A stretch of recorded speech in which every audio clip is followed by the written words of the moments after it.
Hi, I'm Olivia. Hi, I'm Maggie. And this is Girls Talk Film. This is a podcast about movies, and every week we choose 3 films that share a similar tone, theme, genre, structure, type of character, and we break them down and kind of compare and contrast under the umbrella of whatever our theme is. And this week, we hope you're hungry. Good. That was a good one. Thank you. This week our theme is cannibalism. Cannibalism. Yay! Woohoo! Cannibals! Just kidding. I'm excited. I really love cannibalism as a metaphor. I think it's a really powerful metaphor when used correctly. And I think we picked an interesting roundup of films to talk about it. I enjoyed our movies this week. I mean, some I had never seen before, some I had only heard about, some I've seen and I've loved for a long time. I don't really take in a lot of cannibalism media. The only thing I've kind of seen that has something to do with cannibalism, aside from the movies that we're talking about today, is more zombie kind of adjacent. Which I wouldn't quite call that cannibalism because it's either. Zombies. Yeah. But that's the closest I get. It's just not really something. It's not like it really grosses me out or anything. But it's not a theme that you're drawn to. We pass each other by. Well, for those who don't know, when cannibalism is used as a metaphor in films or in literature, it's often to explore very intense and all-consuming themes like love, self-destruction, desire, reclaiming power. Cannibalism has also been used as a metaphor to critique systems like capitalism that eat up individuals or encourage people to eat each other. It can represent the ultimate form of intimacy, this all-consuming kind of love. So yeah, our 3 movies this week, I think we get to see cannibalism in multiple different lenses, used for multiple different purposes in all of our films. I would agree, yeah. Yeah, and our first one, we're going to kick off with the most famous movie Hannibal Lecter in Silence of the Lambs. I mean, how could we not? We couldn't not do Silence of the Lambs. I mean, Hannibal the Cannibal. Also, whoever had the idea to name the character Hannibal, well, it was probably, Thomas, what's his name, who wrote the books, but great idea. Thomas Harris, great idea. Good call, Thomas. Oh, yeah. So, like we said, the first movie is Silence of the Lambs. It came out in 1991, and it is a crime thriller directed by Jonathan, is it Demme or Demme? I think it's Demme. I think it's Jonathan Demme. Jonathan Demme, we'll go with. Written by Ted Talley, and like we said, based off of Thomas Harris's 1988 novel of the same name. Silence of the Lambs was originally distributed by Orion Pictures, and it received a wide theatrical release in February 1991. At the Academy Awards, it won 5 awards. It won Best Picture, Best Director, Best Actor and Actress for Anthony Hopkins and Jodie Foster, respectively, and Best Adapted Screenplay. It received 2 other nominations, Best Sound and Best Film Editing. I do have to say, I have read the Silence of the Lambs screenplay multiple times. It's served as a source of inspiration for something that I'm writing right now. So lately I've been rereading it a lot. And boy, is it such a great screenplay. I really want to read it. You absolutely should. Just, it's written so well, and so much of the film is just exactly what was on the page. Very little was changed. Have you ever read the book? I have not read the book. I actually didn't even know it was a book. It's a whole series, Hannibal. Oh, really? Mm-hmm. It's a whole series of murder investigations where Hannibal is kind of consulted. Oh, that's kind of fun. Yeah. I would totally be into those. I think maybe as the books go on, he becomes more of a main antagonist, but I know that Silence of the Lambs is the second book actually in the Hannibal series. Okay. The first one is called Red Dragon. Oh, there's a movie. Yeah. I actually maybe did know that was a book. Maybe I didn't know it was connected in a series, but I did know that Red Dragon was a book and that they have made it into a movie. They have, and they made it after Silence of the Lambs. So I guess the second book was the strongest. Yeah, they're probably also capitalizing off of the success of Silence of the Lambs. Absolutely. I know they've done Anthony Hopkins has reprised the Hannibal role like 2 or 3 times after Silence of the Lambs, I believe. I mean, he kills it. Like, it's such so good. I love Anthony Hopkins. Like, he's like one of my favorite actors. I love a lot of his performances, but like this one, I hadn't seen this movie in a long time, like a long time. So I was kind of going in almost like fresh face. Oh my God. And seeing him again, I was like, oh, like he's kind of goated. He's really, I mean, everyone in this movie is just a masterpiece in my opinion, but he is just so alluring. Like you can't take your eyes off of him when he's on screen. And you like him. Yeah. You like him. He's like kind of funny. He's hilarious. Okay, so do you want to jump into it? And for our listeners, spoilers ahead, as Obviously. always. Our heroine of the story is Clarice Starling, who is played by Jodie Foster. She's a young FBI trainee at the Quantico Academy. The story kicks off when she is tapped by Behavioral Science Unit Chief Jack Crawford, who's played by Scott Glenn, to interview Dr. Hannibal Lecter, who's played by Anthony Hopkins, a former psychiatrist and cannibal currently imprisoned at Baltimore State Hospital. Clarice believes she is interviewing him for a survey, but Crawford secretly hopes to get Lecter's insights on Buffalo Bill, who's played by Ted Levine. Buffalo Bill is an at-large serial killer who murders young women and removes their skin. And like we said, he is currently not caught. First, just great setup. Oh, they get right to the plot. Jack Crawford talks to Clarice like within the first 3 minutes of the movie and is like, I have this assignment for you. You're going to go meet Hannibal Lecter. They do a great job building up who Hannibal is and the fact that he's scary, the fact that, you know, people are kind of scared to talk to him because he can get in their heads. Mm-hmm. Yeah, they do a great job just building up everything. They also build up Clarice's the top of her class. Yes. She's very talented. She's very determined and driven. And she's kind of a woman in a man's world. Oh, yeah. Like she is undeniably gifted, but is a little held back by the fact that she's like this petite woman. And she's very eager to prove herself. Yes. So, yeah, I totally agree with you. They do a really good job setting up like the stakes, what they're doing, who the characters are. And this is all like, I think they meet Hannibal and Clarice like 15 minutes into the movie. Yeah. It's so quick. I also really liked, I just have to note Clarice's character introduction. So the opening credits play over a montage of Clarice like running this obstacle course at Quantico. And right away, we see like she's a hard worker. She's determined, like that she'll get her hands dirty. Mm-hmm. And I just thought that was such a great way to set up like the woman that we'll come to know in the movie. Totally. So Clarice accepts the assignment and meets with Lecter at the hospital, though he is initially courteous and quite charming almost. A little eerie, but charming. He quickly deduces Crawford's ulterior motives, like he doesn't really buy this whole survey excuse.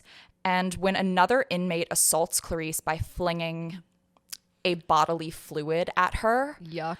Disgusting. Lecter is like pretty just grossed out that happened. You could almost tell, like he just feels bad that it happened. He's a gentleman. Like very much so. He says to her, he's like, I do not condone that like crude behavior. Mm-hmm. He ends up offering Clarice a clue about Buffalo Bill in the form of an anagram, which leads Clarice to a storage unit where she finds a severed head in a jar. And that is later revealed to be the head of one of Lecter's former patients whose killer was believed to be Buffalo Bill. Yeah, this, I mean, Anthony Hopkins is just so good. The second the camera turns and he appears on screen, oh my God, and he's just standing still, locked in. Mm-hmm. And you know, it's funny because I think the other movies that we've picked have very human, grounded portrayals of cannibals and stuff like that. I love how undeniably evil he is. Like he is the boogeyman. No, fully. I mean, we were talking a little bit before about how the fact that we know he is a cannibal, that's why he's imprisoned. The dichotomy between the supposed cannibalism and then who we meet is this like super like almost elegant, like gentlemanly type persona. It's so at odds with each other. He's a genius too. Mm-hmm. No, like insanely super respected intelligent in his field. 5 steps ahead of everybody in every conversation.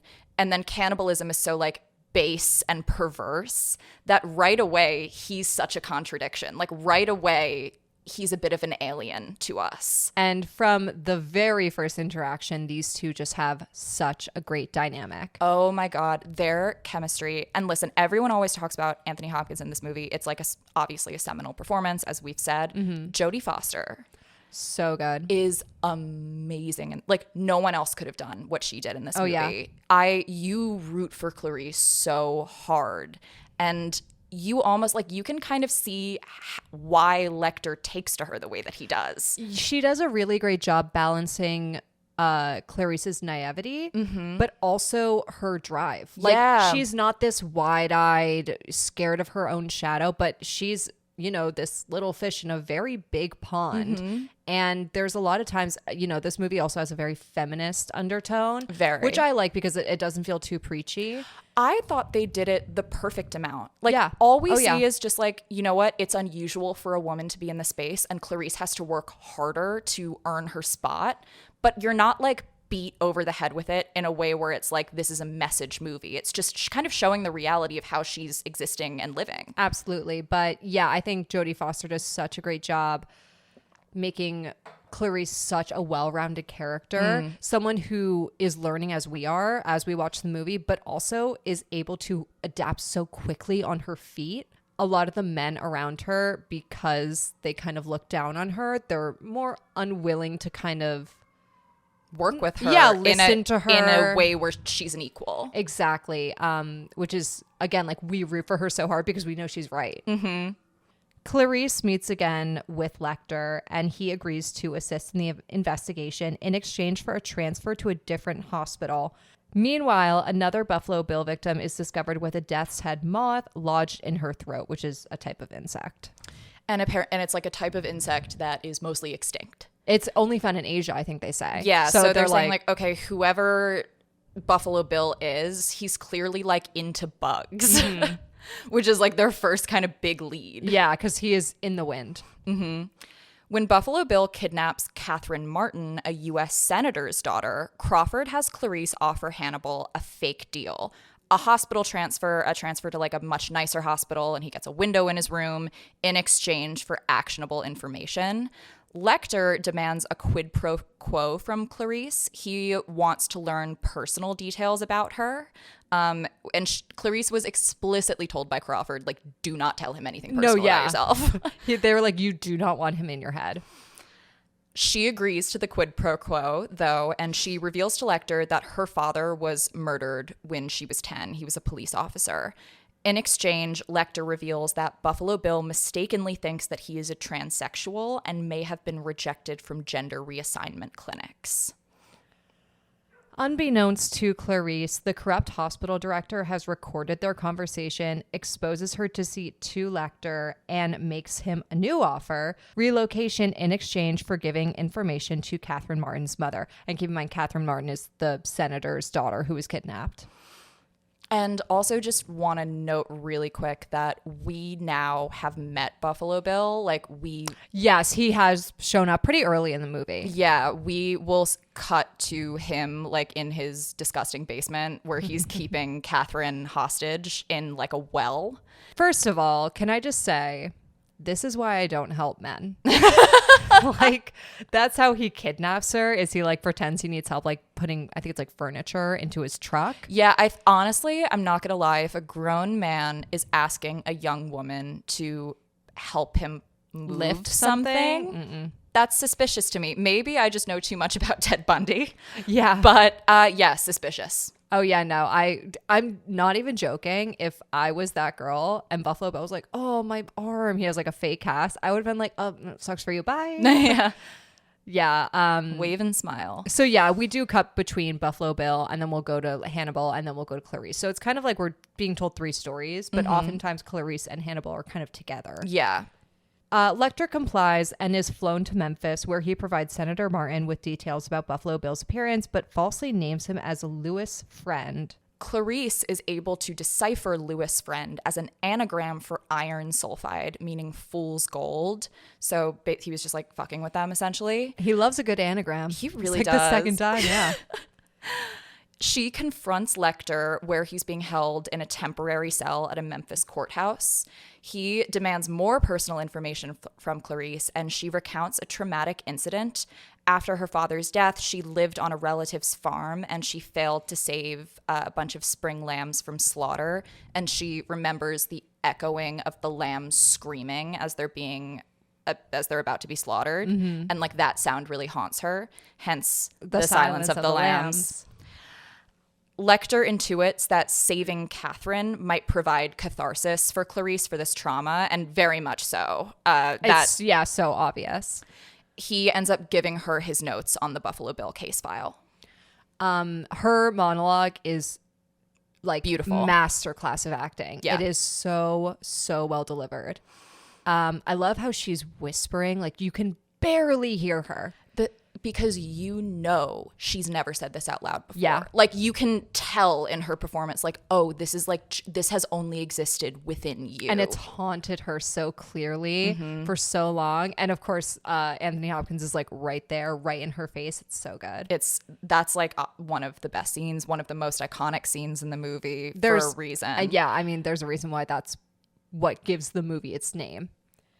So that night, Lecter uses a piece of pen to unlock his restraints and murder 2 of the guards. This is like easily the scariest scene in the movie. Yeah. This used to give me nightmares. Really? Well, also my parents are freaks and they showed this movie to me when I was like ridiculously young. Using the uniform and the skinned face of one of the dead guards to disguise himself, Lecter manages to escape in an ambulance and disappears. So Clarice is analyzing Lecter's annotations and deduces that Buffalo Bill likely knew his first victim, a tailor named Frederica Bimmel, and she decides to independently follow the lead. At Bimmel's home, she finds unfinished dresses and patterns and realizes that those patterns actually match the patterns of skin that Buffalo Bill has removed from his victims. So she kind of figures out that, oh, he's like making a skin suit. Yeah, and keep in mind, we've been going back and forth with Buffalo Bill, so we kind of see his gender confusion, I guess is the way you would say it. There's that iconic dance scene that he does. Yes. Yeah. Oh, that has haunted me. Really? That's the scene where I'm like, oh. Clarice interviews Bimmel's acquaintances, which leads her to a house owned by Jack Gordon, who, once the door is opened, is revealed to be Buffalo Bill. Oh, that is such a great moment. Because there's a great scene where like the cops are going to a house that they believe is Buffalo Bill's. And it cuts between Clarice like calmly walking up this lawn and this like SWAT team swarming this house. And so when Buffalo Bill opens the door, it's this great moment of you don't know which door, like who's on the other side he's at. Yeah. And then when you realize that it's the one that Clarice is at, it's like, oh no. Yeah, and she's so unsuspecting. So Clarice pursues Bill, once discovering who he is, into his basement and discovers Catherine trapped in a dry well. When Bill betrays his location by cocking his revolver. Also, he has completely cut the power. Yeah. So she is in the pitch dark. They're in the basement. That really scared me. That, I was going to say, is like the other terrifying scene in this movie. And we watch it through Bill's night vision goggles. Oh my God. And Jodie Foster's so good. And she's so clearly completely blind. Like the way that she's looking around is terrifying because you can tell she can't even see her hand in front of her face. Yeah. But like we said, Bill gives himself away by cocking his gun. Clarice fires, killing him. Catherine is rescued, and Clarice graduates from the FBI Academy. Of course. Happy ending. Girl, you should get like an award. No, seriously, how did they not like give her a medal and just let her retire right there? During her graduation, Hannibal Lecter calls her from a payphone and asks her if the lambs have stopped screaming, which... oh, it's so like, ooh, like so shivers eerie down your spine. He assures her that he has no intention of pursuing her and just tells her that he's having an old friend for dinner before hanging up. And then we watch him walk into a crowd and we see the like evil hospital director from the last hospital. We see that, oh, you're following him. Well, it's so great because the hospital director is ditching the country because he's terrified that Hannibal Lecter is going to go catch him. And then the fact that he's just standing on the phone staring at him, you're like, buddy, you are fucked. Yeah. And also just like, I'm having an old friend for dinner. What a great line. Oh, what a yeah. great line. Oh, yeah. And the credits roll over Hannibal just like following him into this crowd. It's great. Goosebumps. Such a great ending for such a great movie. I mean, yeah, like there's a reason that this film is held in the regard that it's held. It's like one of the best crime serial killer thrillers ever made, if not the best. Oh, yeah. This is like probably, if not in my top 10, my top 15. Like, Same. again, I hadn't seen this movie in such a long time. So I was like, I really, like, I remember what the plot is about, Yeah. obviously, because it's so iconic. But I was like, I really don't remember certain details. And like, I don't remember how good the acting is. I don't remember how, like, everything in this movie is just so well done. Right? There's such great suspense building throughout. The entire film, really, it's this build and build and build up until that confrontation between Clarice and Bill in the basement, which It's is, again, so- just tension filled. What an amazing climax. Right? Such a good climax. And yeah, I liked how, like, when you really think about it, what a strange choice it is to have the climax just be like them wandering around in the pitch dark basement. But it creates this real paranoid feeling. You don't know where he is. Like, well, we as the viewer knows where he is, but we know that she doesn't. I'm very curious to people who have read the book if the book is better or if the movie is better than the book. I couldn't imagine the book being that much better than the film. Yeah. The film is just kind of perfectly paced, and the way that information is revealed is great. You're always, as a viewer, like waiting for the answer, like begging to see what happened, what's going on, how are they going to catch him, how is Hannibal going to help them. Yeah, no, I mean, it's just kind of this is one of the few that I could kind of say, like, this is a perfect movie, in my opinion. I'd have to agree with you there.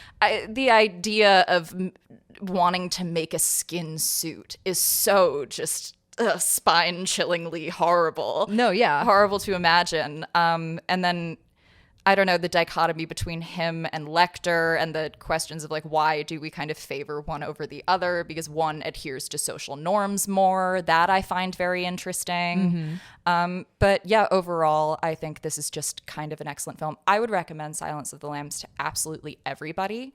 Same. Oh, yeah, same. For some reason, my dad doesn't like it, which is like, I don't know. Seems like there's a problem with your dad then. Me too. He was like, yeah, I saw it in the 90s and like, I thought it was weird. And I'm like, okay, boring. Honestly, not even really that weird. No, it's really not, right? No, but it's an amazing movie. Honestly, I'm giving it a 10 out of 10. Oh, it's absolutely a 10 out of 10. I don't think I could give it anything less. Yeah, it's really just incredible. And it was really good to learn when I did research for this that it did get awarded everything it deserved at the Oscars that year. I absolutely, Best Picture, Best Actor, Best Actress, Best Screenplay. Yep, all Deserved. of it. Deserved. So the next film that we're going to be talking about is Luca Guadagnino's Bones and All. It is classified as a horror romance. I would argue with that personally. I think it's a romance. It was written by David Kajganich. Apologies if I'm pronouncing that incorrectly. And it's based on Camille DeAngelis's 2015 novel of the same name. Bones and All premiered at the 2022 Venice Film Festival, and it was distributed by MGM. It received a wide theatrical release in November of 2022, and it grossed only $15 million worldwide against a $20 million budget. Yeah, it did not do well. Luca Guadagnino's films historically don't do very well at the box office, which is kind of a shocker considering how well regarded his films largely are. I was going to say he's kind of a household name now in terms of filmmaking. Yeah. So I'm surprised, especially this movie was, like 3 years ago. Starring Timothée Chalamet. Yeah. Like, Even Taylor Russell, she's pretty famous. this was her first role. Oh, really? This Yeah. was before Waves? Oh, never mind. I forgot she was in Waves, but this was like her first big thing in my I think this is knowledge. her, I mean, I guess she's like a leading role in Waves too, I but guess. I'm not gonna lie, I kind of like her performance in Waves better. I thought she was good in Waves. I actually really liked her in this. I did too. We've talked Yeah. about my issues with this movie. It's not even an interesting history with this film. I just, I was one of the people that saw it in theaters. You were part of that 15 million. Yeah, I was part of the 15 million. I will say the theater was not full. No, I couldn't imagine it would be. I was really, really excited for this movie because I was such a fan of Guadagnino, and I love how I find his movies very sensual, and I don't even mean in with sensual with a sexual connotation, which they have been and can be. You've described him as sensational, sensorial. Yes. Like he's incredibly attuned with the senses, and he can really use them in either like emotional scenes, sexual scenes, disturbing scenes. He can really use that sensibility to great extent. And seeing like, oh, Luca Guadagnino, like the master of like the body on film, is doing a cannibal romance movie, a Midwest set cannibal romance movie, like a road trip.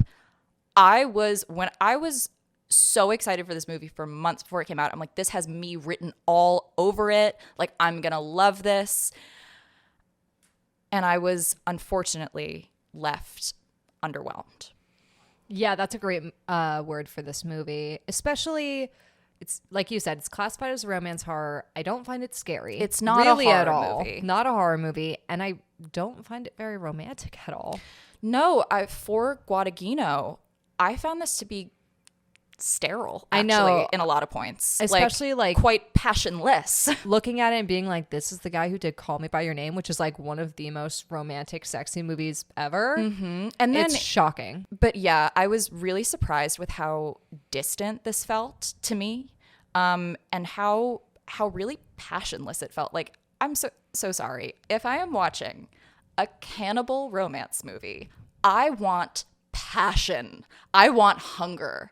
Like, I want them to want to devour each other. Like, I was expecting, like, okay, we're getting sexy, we're getting sweaty, like, we're getting desire, weird. guttural. Yeah. It reminds me of our none of that. It reminds me of our vampire episode. Yeah. Where we talked about like kind of the sexual undertone that a lot of vampire folklore movies, books, whatever have. And I think I was expecting that too. I was kind of like, and you're right, it kind of has this gothic background. And I was like, okay, let's go. And then there's a real Southern Gothic air to this film. yes, absolutely. I mean, don't get me wrong, there's a lot I like about this movie, and I'll get into it later, but I can't even remember if the two main characters kiss. Like, that's how minimal the romance is in this movie. Yeah, let's jump into the summary, and then maybe we can, as we go through, explain why the romance didn't quite work for us. Yeah. I'm happy you agree with me, because I was worried that you would not. No, I mean, again, you know me. I look for romance when it's not there, and I had to really dig. So it is the year 1988. Teenager Maren Yearly, who is played by Taylor Russell, lives with her father Frank in a trailer home in Virginia. One night, she sneaks out to attend a classmate's sleepover where she seemingly enters a trance-like state, for lack of a better way to describe it, and just unprompted tries to eat this girl's finger. Like, really crunches down on it. I do love the look she gives. She's so like, it's almost like there's something in her eyes. She can't help what she's gonna do. No, next. you see the like, you see her trying to pull back, and like she can't help it. It's a great bit of performance. It is very good. And yeah, the girl's finger is partially severed. It's disgusting. Like, it's horrible. Maren and her father Frank quickly flee to Maryland, and we get the sense that this is something that they've had to do before. Like, he has an exit plan. Yeah. Shortly after, though, Maren has her 18th birthday, and Frank just abandons her. He leaves her with cash, her birth certificate, and a tape, like a recording. Yeah, like a cassette tape almost. Maren listens to the tape where Frank recounts Maren's first cannibalistic episode when she killed her babysitter as a young child. Similar incidents continued over the years, and while Frank always helped her to evade consequences, he became increasingly distressed.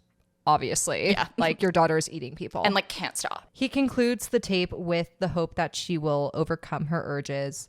Maren decides to travel to Minnesota, which is the birthplace of her mother, Janelle, who she has no memories of. And it's unclear if her mother abandoned them or just kind of like was pushed out of the house. But regardless, I took it as that she abandoned them. I did too, but they never specifically say. All Maren says is she just never knew her mother. You know, we discussed this a little bit earlier. So we're not even 10 minutes into the film, and Maren is listening to this tape where her father is basically explaining to her and to us her entire history of cannibalism. I really think that it maybe would have been for the benefit of the film. I mean, look at me telling Luca Guadagnino what to do. Take notes. Which is fine. Like, could I make something better? Probably not, but I don't know. I have opinions. Yeah, you're allowed to be critical. I really think that we should have waited a little longer for Marin to listen to the tape. In the next scene that we're about to get into, Marin meets another character who's very mysterious, and we learn that there are other people like Marin. And I think that getting more details about specifically Marin's history through the tape would have been better maybe after the next sequence. I agree with you. I think it would have been a better, just created a little more mystery, more around tension. Yeah, especially because Marin later in the movie expresses how she was kind of like in the dark. She never had anyone helping her with this kind of stuff. And she seems really distressed about it. But then it's kind of like, well, you've listened to these tapes at the very beginning of the movie. I agree with you. I think listening to them maybe after the climax, or maybe even after like she meets the character we're about to meet for the first time, it would have just helped, I think, the pacing a little bit more. Yeah, it just kind of felt like a big exposition dump really early, like before we even have much of a sense of who she is. And I would have liked to have seen that before learning about her. So Marin takes a bus to Columbus, Ohio, and when she gets there, she meets Sully, who is played by Mark Rylance, who is the absolute best thing about this movie. Honestly, kind of the saving grace. No, really. I love Mark Rylance. He is this very eccentric, weird guy who identifies himself to Marin as a fellow eater. And he claims that he found her by scent. So, okay, there are eaters. There are people who have this cannibalistic urge, and they have this heightened sense of smell. So those are kind of the establishing rules of this world. Yeah. Although he makes her quite uneasy, Marin ends up following Sully to a house where there's a dying elderly woman in one of the upstairs bedrooms. She stays the night there and wakes up in the morning to find Sully eating the woman's corpse. She joins him simply because of her urges. Like, she almost can't help but join him, but then she decides to leave pretty quickly after. He really is odd and unnerving. Very unsettling, yeah. Honestly, he's a little lost. Like, Mark Rylance is just acting circles around this script. Like, he is so, like, almost like Hannibal Lecter. He's so alluring on screen. And it really pisses me off that this isn't a better movie, because, like, he gives a villain performance worthy of a great film. You and I said, we were like, the worst part is that he's kind of barely in this movie. It's the worst thing about it. Yeah, he goes away for a long time. And then when he comes back, I was like, oh, I missed you. It was actually like a breath of fresh air when he comes back. Like, Yeah. I want to see this character. Yeah. If I were to recommend this movie to anybody, it would be for Mark Rylance's performance. Yeah. While stealing supplies from a convenience store in Indiana, Marin meets another eater named Lee, who is played by Timothée Chalamet. Lee offers Marin a ride, and they embark on a cross-country road trip where they quickly fall in love, quote unquote. I mean, it's like you kind of said before we started filming, they have okay on-screen conversational chemistry. They have no romantic chemistry. I'm so sorry. It's funny. I actually really like their individual characters. I really like Lee's character. Same. I said to you, I actually kind of like his story a little bit more than Marin's. So it stinks that we don't explore his a little bit more, because I think it's super interesting. But I like him. I think Timothée Chalamet does a great job. Yeah, he's very good in this. I like Marin's character. Me too. I like Taylor Russell. But you're right. Something about them. I understand that they have this bond of being an eater. And they're both young, and they're both kind of like running from their past, running from their homes, trying to start over. So I understand the connection, the bond that they have. On paper. But there is no romantic tension. Like, there's no leering gazes. There's no like, I don't know. There's when no they kiss for electricity. No electricity. When they kissed for the first time, I was like almost surprised. Oh yeah, I'm like, same. I actually didn't sense any romantic tension between you two prior to this moment. So like, this is very surprising to me. Yeah, same. And I guess, I don't know, I'm just surprised that Guadagnino, who's so good at writing about passion and romance, why it just doesn't work for me. Like, it really just doesn't work. Again, working with an actor like Timothée Chalamet, like, you can get that passion out Dude, of him. Timothée Chalamet could have chemistry with a brick wall. Right. Like, and yeah, it was a huge letdown because I'm like you, like, I like a romance horror. I like when it's done well. and especially if the running metaphor of the film is cannibalism. Yeah, all consuming, Yes. desire. Where is it? Like, Yeah. where is the desire? I really didn't sense it at all at any point in the film, and that's kind of the core of why the film didn't quite work for me, is because the romance didn't really work for me. So during a brief stay in Lee's hometown in Kentucky, Marin notices his unwillingness to talk about his father's absence. Lee's younger sister, Kayla, who is unaware of his true nature as an eater, scolds him for constantly leaving. Yeah, because he's killing people and Right, stuff. on the run. Yeah. In Kentucky, Marin and Lee run into two men who appear to be other eaters, Jake and Brad, who are played respectively by Michael Stuhlbarg and David Gordon Green. Marin and Lee are disgusted to learn that Brad doesn't even have the cravings that the eaters have, but he voluntarily chooses to participate in cannibalism because he's just like sick. Jake encourages them to try consuming a whole body, bones and all, which is where we get the title. And he's saying it's an experience unlike no other. And both Lee and Marin are kind of put off by these guys. Marin especially. Yeah. Marin uses a phone book to locate her maternal grandmother, who reveals that Marin's mother, Janelle, is actually still alive. However, she has committed herself to a psychiatric hospital. Marin then visits her mother, who's played by Chloe Sevigny. Yeah. Like, okay, queen. Yeah. Love her. So she visits her at the hospital and she sees that she has eaten her own hands. Yeah. Freaky. This was probably one of my favorite scenes in the movie. Because it's creepy. It's creepy, and also like I don't know. I'm kind of sick of movies where like we're not really building to anything. Like it's kind of a new thing where like in a lot of movies people just kind of exist and we're more observers. The and slice of life type thing. yeah, and like I don't know. Sometimes I'm into it, but sometimes I'm kind of like I like when we're trying to reach a goal. I like when we're building up to something. And this search for Marin's mother has been kind of her guiding light throughout the film. So it was nice to finally get that scene actually happening. And again, it's a good scene. It is a very good scene. Marin actually reads a letter that Janelle wrote to her as a baby, which says that Marin would be better off dead. Distressed, Marin confronts Lee about his lack of remorse for their victims and then runs away while he's asleep because she's kind of having a breakdown. Yeah, I mean, she's like questioning everything at this point. Marin is eventually found by Sully, Mark Rylance's character. Welcome from earlier. back, King. Dude, and like we said, the moment he comes back, it's like, oh, yes. Like, Let's get that movie going. get some excitement back into this. Sully tells her that he's been following her since they met. She reprimands him, causing him to storm off in anger. And then Lee wakes to see that Marin is just gone, and he decides to return back home.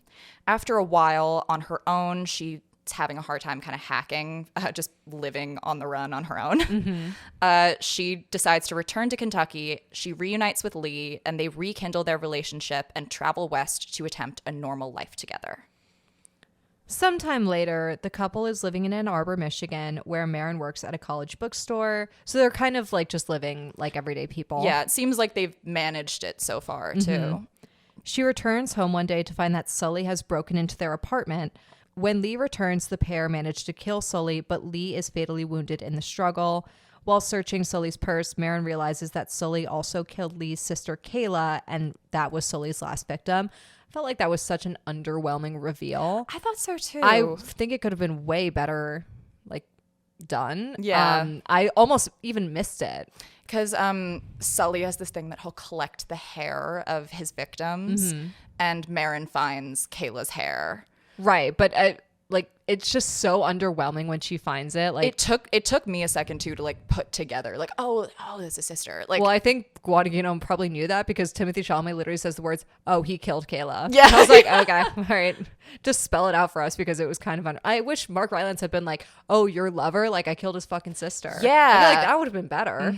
Whatever. Lee, who is now dying because he's been fatally stabbed, expresses his wish for Marin to eat him, bones and all, which she does. And that's how the movie ends. But I'm sorry, their love up until that point is not all consuming. Yeah, I mean, I liked that ending. It was a good ending. I just wish it was like an ending for a more passionate romance. Yeah, I agree with you. Then it would have like made more thematic sense to me. I feel like we just kind of get told that they love each other, and I don't They really literally feel like we're just shown. say it. Yeah. Yeah, underwhelming, kind of a disappointment for me. Not like I really went into this movie with like super high hopes. Like it's not like you where you're like, oh my gosh, I can't wait for this movie. No, when I tell you, I walked into the theater like, this has me written all over it. I'm gonna love this. And I enjoyed it. Like, yep, it's a super competently made film, decently well acted. The script is fine. It's a bit slow at points. There's a bit at the middle that really starts to meander. Yeah. And then really it's when Mark Rylance comes back, Right. that you're like, okay. It's like a shot of adrenaline. I thought the score was great. The score was done by Trent Reznor and Atticus Ross, who also did The Social Network, Challengers. Yeah.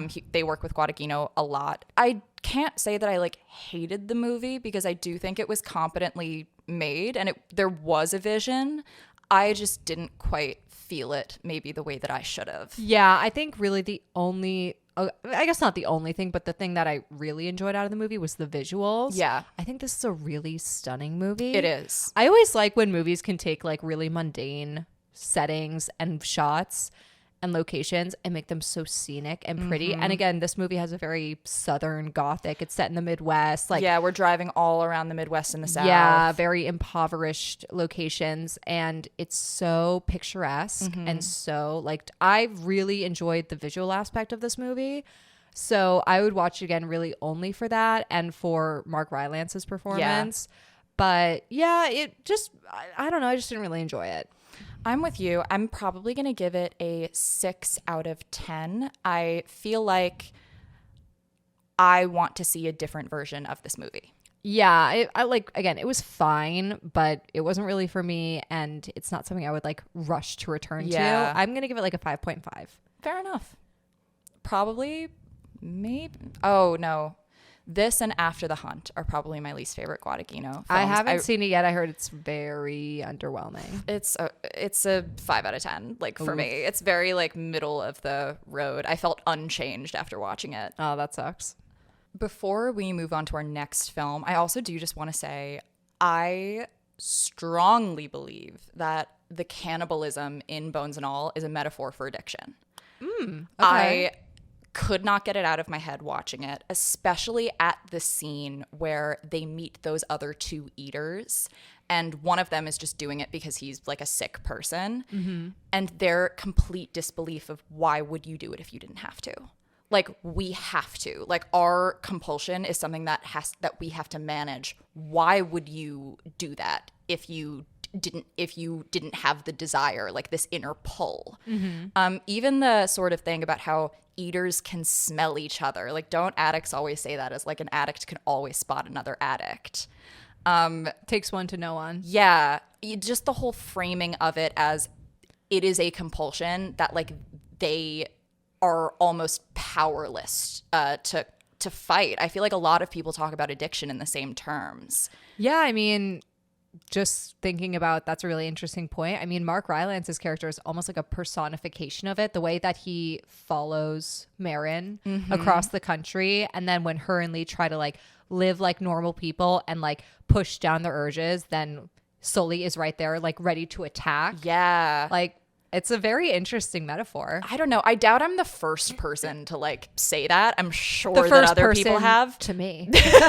which is the most important. Exactly. I'm sure there's probably been great stuff written about it. I really wish I had like done more diving into that as a theme so I could cite some places. But yeah, anyway, if anyone has any recommendations for pieces that I should read that explore maybe cannibalism in the film as a theme and as a theme for addiction, please let me know, because I could not get it out of my head. It's a really interesting theory. Like, the more that I'm thinking back on it, it actually kind of makes the movie better in my mind. Yeah, it kind of just like makes like anywhere you apply that, it kind of can make sense. So I don't know. I did find that interesting, and it's a little bit of an unconventional cannibalism metaphor. Our next film is a little bit more, I mean, I don't want to say traditional, but I want to say traditional in the way that cannibalism has been used as a metaphor in the past. I was going to say it's also a very clear metaphor, whereas Yes. Bones and All, I think yours is more of like a theory. Yes. This is so obvious, but not in like a, oh my God, just hit us over the head with the message. No, it's just a clever metaphor. Yeah. Our next film is Raw, which came out in 2016. It's a horror movie directed by Julia Ducournau, and it was also written by Julia Ducournau, who viewers or listeners might know from Titan, which won the Palme d'Or at Cannes, I believe, in 2021. I did not know that. I don't know what that movie is. You have to watch it. You have to watch Titan. It's so good. Okay. It's I believe you. I mean, the French, it's like South Korea. Like, they put out some incredible movies. Oh, yeah. I mean, Julia Ducournau is really like the new French extremist of this generation, and I'm living for it. Okay. I'm really excited for her next film, Alpha, which is coming out soon. Yeah, she is just banger after banger so far. Okay. Raw premiered at the 2016 Cannes Film Festival, like we said. It was distributed in the US by Focus World and received a limited theatrical release in March of 2017. During a screening at the 2016 Toronto International Film Festival, multiple viewers had to receive emergency medical services after fainting due to the scene's graphic scenes. I know, right? That's like a little much. I mean, the movie's gory, definitely, but like, I low-key thought it would be way worse than it was because I had seen Titan before this. oh, is And that like that really graphic? film is, yeah. Also, like, that movie I recommend to people who like weird shit, that if you don't like weird shit, you will hate Titan. Do not watch it. Okay. But that film is like it's a body horror and it's very gory. So I was actually quite surprised with like the restraint in this movie. I thought we were going to get more disgusting than we got. I mean, as someone who like really does not like gore, like not like I can't handle it, but I just find it very tasteless. Yeah. Like I find it, again, outrageous just for the sake of being outrageous, which I always hate in movies. I didn't think it was like too graphic. Maybe more of like the animals being in it. Maybe that kind of plays a part. But There's a bikini wax scene, and I found that scene the hardest to oh watch. yeah, that's We get up close. as a bikini woman, you're like, wax. oof. Oh Yeah. No, I actually think I like Yeah, you clenched hunch up. Yeah. But yeah, I didn't think it was too bad. No, Raw is a coming of age movie, really. Yes, it is about budding sexuality. Yes, and about female desire, Sexual and liberation. how dangerous it is. Yep. Which, I mean, I love that as a theme. That's like one of my favorite misogynistic themes. Yeah. Oh yeah. But I mean, this film is made by a woman, very much from a female perspective. I thought it was great. I had so much fun watching it. I'm not gonna lie, It was a first watch for both of us. for both of right? us, yeah. I not like I went into it thinking I wasn't gonna like it, but I was kind of like, okay, you know, I don't really watch a lot of cannibal movies. This movie's I don't know. I think I just went into it a little skeptical, and by like 15, 20 minutes in, I was like, I think this movie is amazing. Like, I'm having the time of my life. It is so fun and so dark and fucked, And but gorgeous. gorgeous. Gorgeously shot. The shot composition is amazing. Yeah, great performances. Quick too. It's like an hour and 30 minutes. Yeah. Oh, it flew by. Flew by, but does not feel rushed. I think the story is perfect. I really, really had fun with this movie. Same. I think this is an excellent college coming of age film, and I feel like we don't see enough of those. Oh yeah. I want more college movies, and this was, I think, kind of a perfect addition to that, to the college movie canon, even as limited as it is. All right, let's get into it. So our protagonist is Justine, who is played by Galhance Marillier. Sorry. She's a teenager and a lifelong vegetarian who is just starting her first year of veterinary school, and she's attending the same one that both of her parents went to and that her older sister Alexia, who's played by Ella Rumpf, is currently attending. Justine meets her gay roommate Adrian, who's played by, I'm going to say this wrong too, Rabah Ufela. Sorry to that actor. Yeah, so Did a sorry. great job in the movie. Oh, also for those, this is a French language film. Oh yes, obviously. If you couldn't tell by the butchering. super French names. Yeah, that we will continue to butcher. So Justine meets Adrian, and they are brought to a party, which is the kickoff for a week-long hazing ritual for the first-year students at this school. And I'm just a quick interruption. This is like fucking dazed and confused level hazing, but like plus 20. Like this is in the hazing that they're going through is insane. I also was not aware that the film like took place over the span of like the first 2 weeks. So I thought that they were just being hazed Every all day. year, every day. I wrote in my notes, I said, I'd be out of that school immediately because I don't play like that. Yeah, like the school Olivia and I went to has like very strict hazing rules. I could never go to a school like that because what do you mean you're throwing my mattress out the window? Yeah. Go out there and pick it back up. Multiple times too. Oh, yeah. There's like dumping paint on her. Like, I would be furious. I do not play like that. Don't get in my face. Don't mess with my room. You're talking to the girl who slept through the fire alarm once because I was like, nope, I'm not waking up for this. And I'm so sorry. Like, since when do medical students get down like that either? Vets. Yeah, there's this great like party scene, and the scene itself is great, but this is way too much fun. Like, you guys are not having that much fun in veterinary school. So yeah, but still, if anything, I feel like the French will just like stand there with a cigarette and glare at you. I'm like, who's like girls are taking their tops off, paint's being thrown around. Like, this is a party, and I'm like, I don't believe you. I don't believe you. I also don't believe that any 18-year-old is that carefree and like gets down like that. Absolutely not. Have you been to a party with 18-year-olds? They're clustering in corners. Yeah. Yeah. No one is talking to each other. No. So the next morning after this party, the new class is splattered with animal blood and forced to eat raw rabbit kidneys, again, as like this hazing initiation. Justine refuses because, like we said, she's a vegetarian. But her sister Alexia forces her to eat one. The next morning, Justine discovers a rash all over her body. She consults a doctor who diagnoses her with food poisoning and gives her like this cream for her rash. That rash is rough. It's gross. Yeah. It's like peeling skin. It's like oozing. It's really it looks bad. super painful. And the scene where everyone gets spattered with blood, Julia Ducournau has been really open about the fact that she took inspiration from a lot of like really famous coming of age films. So that scene is an homage to Carrie. Oh, nice. Yeah. And because I was watching and I'm like, oh, it's kind of like Carrie-ish. Yeah. Kind of Carrie-ish, and apparently that was purposeful. Oh, that's nice.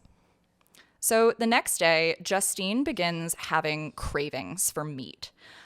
She and Adrian take a trip to a gas station so no one will see her because she's been super outspoken about the fact that she's a vegetarian. Her parents are vegetarians. Like, yeah, it's kind of not allowed for her to eat meat. They get like gyros, but it doesn't really. I think they get shawarma. Oh yeah, shawarma. Yeah. But it like doesn't really satisfy her. So the next morning, her roommate wakes up and finds her eating raw chicken out of the fridge. Gross. She later throws up a bundle of her own hair that she had like kind of taken to chewing on. We see like she's constantly chewing on her hair. Yeah, it's like a nervous tick almost. Yeah. That scene made me nauseous. Yeah, that was pretty gross. It kept coming up. I think it's also important to note that the dynamic between these two sisters, Justine is timid, she's quiet, she's, reserved, and Alexia is kind of the black sheep of the family. She's kind of a partier, a bad girl, confident, outspoken. So she kind of like, there's a very strong dichotomy between the two sisters. Yes, very much. Very much like kind of like Justine is the girl and Alexia is the woman. Exactly. Like Alexia is clearly so much more like grown up than Justine, who is very sheltered and naive and you don't want to say repressed, but sheltered. Yeah. That night, Alexia attempts to give Justine a bikini wax, but when she tries to cut the wax off with scissors, Justine freaks out and kind of like kicks her away, like almost like a spasm. And Alexia accidentally cuts off her own finger. This scene was rough. Yeah, I don't know if you can do that though, like cut off your own finger with scissors. Depends on how sharp the scissors are. And I guess it depends on which finger, but yeah. Anyways, her finger is cut off. Alexia faints and Justine picks up the finger. She like calls 911 and then goes to put it on ice. Can't find any. As she's holding the finger, she tastes it and then starts eating it. Alexia wakes up and sees Justine eating her finger. And then later at the hospital tells her parents that it was the dog that ate it. Yeah. And it's kind of the thing of like, why are you protecting her? Right. Like, I'd be pretty upset if you would be you kicked me and kind of caused me to cut off my finger, and I wake up and you're eating it. Well, I mean, look, shout out to my siblings. If I woke up and one of them was eating one of my body parts, I'm telling mom. Like, oh, immediately. I'm first tattling. call. Yeah. So we quickly find out why the next morning when Alexia takes Justine to a deserted road, and Alexia jumps out in front of a car, causing the two people in the car to crash into a tree. Justine is really disturbed when Alexia starts eating one of the passengers with the intent of teaching Justine how to satisfy this craving that she seemingly also has properly. Mm-hmm. Justine is really disturbed and she refuses to partake, but she still can't get rid of her craving for human meat. And kind of at the same time, she starts really lusting after Adrian, who's her roommate, who's gay. I just have to note before you continue, the movie opens with us seeing someone jump in front of one of those cars and the car swerves off the road. And I really liked it because I was like, thinking it was like, okay, that's clearly Justine, but by the end of the movie, you realize it's Alexia. Well, yeah, because halfway through the movie, we see that same car crash, and Justine is like recently at the college. So we're like, okay, so it wasn't her. And then once we find out it's Alexia, you're like, oh shit, she does it too. Also, I'm going back even further, but I'm done after this. When Justine eats the finger, the score is so great there because it's like she can't go back. Like, this is the point of no return. Absolutely. And I think it's also so the good. midpoint of the film. Oh, yeah. So well paced. That night, as part of another hazing ritual, Justine is forced to make out with a boy. And while kissing, it gets very passionate. And sort of as the passion grows, Justine clamps down on his lip and like takes out a chunk of his lip. Owie. Dude, that actually like really freaked me out. I'm not gonna lie. I'm not gonna when lie. she comes away with the piece of his lip, it like really freaked me out. Yeah, same. Justine confides in Adrian and they end up having sex, which during Justine tries to bite Adrian and he kind of like pushes her off because he's like, I don't like that, stop. And she instead bites her own arm until it bleeds profusely, seeming to orgasm while doing so. So right away, I mean, we're so seeing obvious. the tie between her growing desire to eat human meat and her budding sexuality. Exactly. At another party, Justine becomes extremely intoxicated and Alexia takes her to the morgue.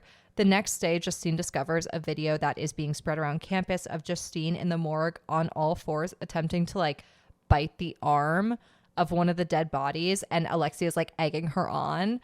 And like a bunch of people are at the party and like looking and recording, and that is like the kind of thing that's the kind of thing that like you transfer schools over. You drop out. Yeah, like when they actually show the video, it's like, oh, like and she's so drunk in it. I mean, she can barely like open her eyes. Even one of the guys in the video is like, don't record her, dude, she's super drunk. Yeah. Like, Justine confronts Alexia, who is like really egging on like the recording.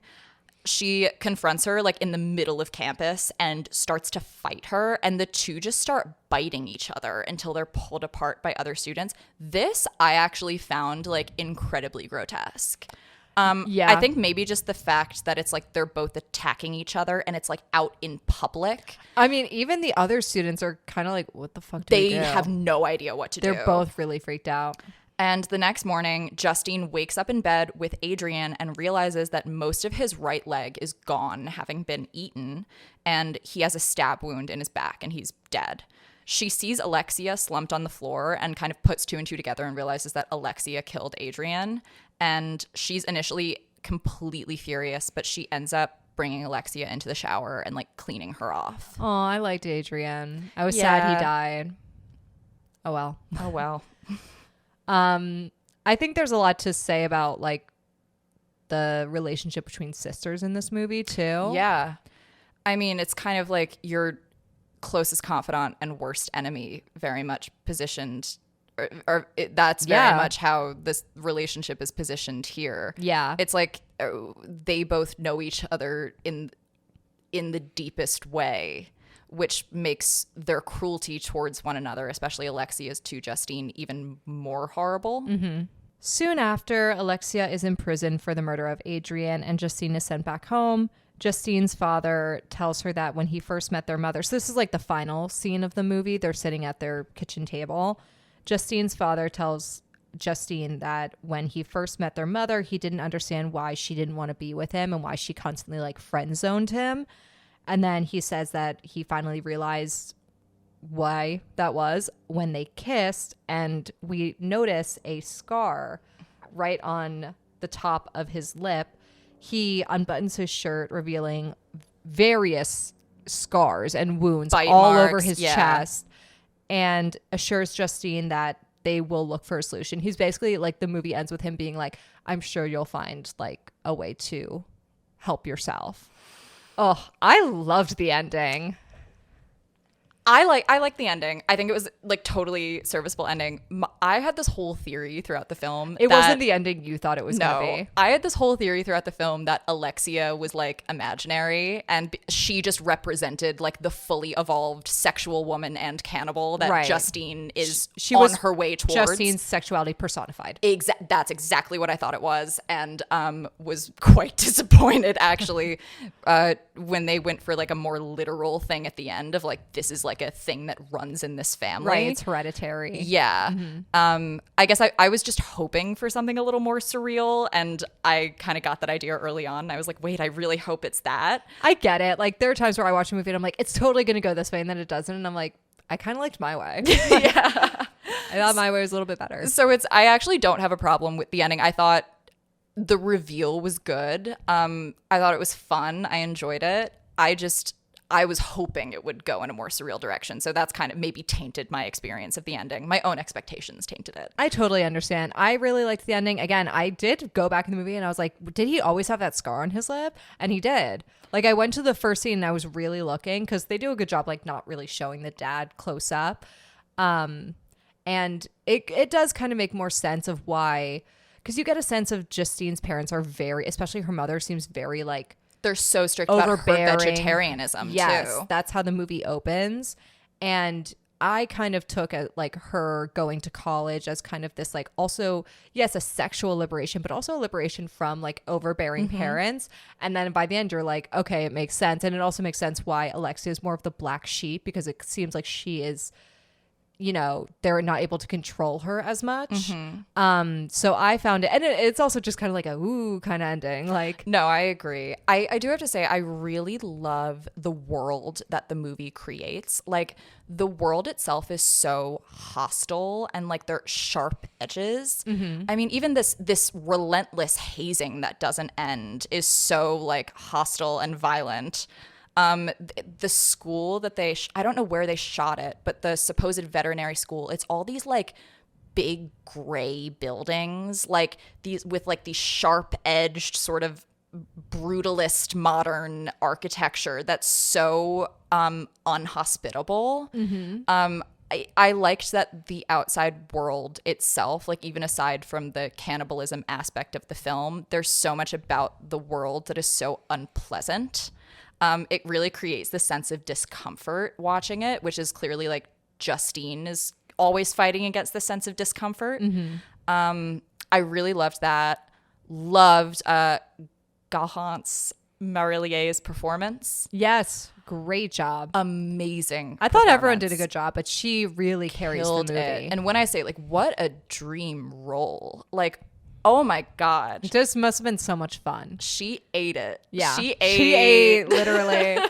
I also, this is the second, 2 out of our 3 movies talk about there's a genetic hereditary form of cannibalism. I actually really like that. I kind of like it as this, Like almost sickness. yeah, that's passed down and you're almost like cursed with it. I agree. I like that too. Yeah, it's like kind of explored in Bones and all, but I think this movie, it's much more obvious, clearly, with the sisters. I also like that it kind of brings this familial aspect into it too, like we were talking about with the relationship between sisters. So I just thought it was a really fun movie. I thought it was clever. I thought it was quick. I thought it got right to the point, but it didn't feel rushed. I had a great time. So many beautiful shots. Yeah, really well So shot. many beautiful great shots. performances. I also like I love like an unlikable female protagonist, or like I love a very messed up kind of female protagonist. I was gonna say I actually didn't find her unlikable, but she is very messed up. I mean, she's imperfect. Yeah. And has troubles. And I love that. I love like really gross girls. Like I love when girls are really gross. I was gonna say I also love when, women's sexuality is explored in a very like non-sexual way. Yeah, I just find it fun, and like you said, it's clearly a female filmmaker who made this movie. Yeah, you never feel like the female characters are really sexualized at all, like in any sort of way. Even in the sex scenes. No, yeah, and of which there really aren't too many. No, there's like maybe 2. I think there's 2, and both of them are like there's this level of like brutality and weirdness to them. Which I really, really enjoyed. Yeah, I loved everything about this. Yeah. And I'm really surprised I never saw it earlier. But yeah, absolutely loved it. 8 out of 10. I'm going to give it a 9. I will probably go up to a 9 on a second watch. You know why? What like really sealed that deal for me is the fact that it's like not that long of a movie too. Like it's a perfect example. I'm like, see, you can make a great movie that's like an hour and a half. Yeah, people have also, I just want to say, I read a lot where people were classifying Raw as a new French extremist film, and I kind of have to disagree with that. New French extremism is about extremism. It's about we're getting as explicit and gory and shocking as we possibly can. I mean, like Lars von Trier, Gaspar Noé, these are like the kind of heads of the New French Extremist movement. Mm-hmm. Like New French Extremism makes me think of films like Martyrs or like Irreversible. Right. Movies that you physically can't watch again. Where this film, I think because when the violence happens, it's shown in a very kind of matter-of-fact way and the camera does not flinch away. Like we are shown the violence. Mm-hmm. But I really did find this more reserved than I thought it would be, especially from a French director and especially from a film that people are kind of lumping in with New French Extremism. Like this, I don't think that this is a New French Extremist film. Would you call her other movie more extremist? Yes. Okay. I would, but I don't think that applies to Raw. I thought it was actually quite tasteful in what it showed and what it didn't show. Well, I mean, if we're comparing this movie to anything by Lars von Trier, like, yeah, I literally can't watch his movies watch again. The House That Jack Built and like tell me that this is on the same level. No, you can't. Like those movies genuinely make me sick to my stomach. Yeah, and that's New French Extremism. Right. Like I watched Martyrs once. I will happily never watch it again. I regret watching it the first time. Yeah. But yeah, I've seen that a lot about this film, and I really just have to disagree. I think this is a really great, it is a coming-of-age drama with horror and thriller elements. One more thing about this movie that, as I was watching, kind of made me laugh is, Justine is a very normal girl. Alexia's clearly liked, she has friends, like, and it kind of made me think of, like, cannibals existing among us, and I was like, wow, don't come near me. Like it was just a freaky thought because again, when I think of cannibals, I think of like a Hannibal Lecter, like boogeyman, and then watching Bones and all, and then watching this, like I basically watched them back to back. I was like, oh damn, like the girl living down the hall could have been a cannibal at Berg. So you never know. Don't come near me. That's what I'm saying. I don't mess with that. So our next episode is going to be an extra special episode. We're just going to go through our favorite films of 2025, do like our little top 10 lists. Hopefully everyone can get some good recommendations and hear about some great movies filtered through our opinions. Yeah. I'm excited. I thought 2025 was a pretty good year for movies. So I thought so too. I'm excited to give my top 10. I feel like ours will be very different, just like the movies that we saw. Agreed. And I'm going to try to see everything I wanted to see this year before we film. If there might be one or two that maybe isn't out around us or that we can't get to, but hopefully I'm trying to get everything in. That's definitely going to be mine. I'm going to try to keep it like here's what I saw this year as possible, especially because so many movies come out right before the year ends because they want to get like Oscars and Golden Globes.